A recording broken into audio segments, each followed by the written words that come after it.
નમસ્કાર દર્શક મિત્રો, સુપ્રભાત। આજે આપણે એક નવું ફળ લઈને આવ્યા છે। આ એક ફળ જ છે, તમે કદાચ ઓળખતા હશો। આને કોઠું કહેવામાં આવે છે। ખાધું પણ હશે, નાના હશો ત્યારે, ઘણાએ નહીં પણ ખાધું હોય।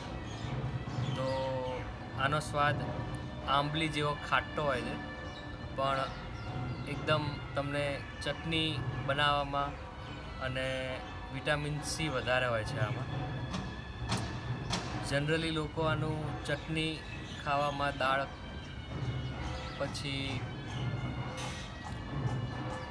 અલગ અલગ વાનગીઓ બનાવવામાં એનો ઉપયોગ કરતા હોય છે। વધારે માત્રામાં આનો ઉપયોગ ના કરવો જોઈએ। એનાથી સ્કિન ડિસીઝ પણ થતા હોય છે, ચામડીના રોગો। તો આ કોઠા છે, જેને ઇંગ્લિશમાં વુડ એપલ પણ કહેવામાં આવે છે। તો આજે આપણે કોઠાનો સ્વાદ ચાખીશું અને ઘણા ટાઈમ પછી એનો આપણે સ્વાદ માણીશું। તમે પણ માણો, વિટામિન સી લો, પણ લિમિટમાં અને ખાવું જોઈએ। જય શ્રી રામ।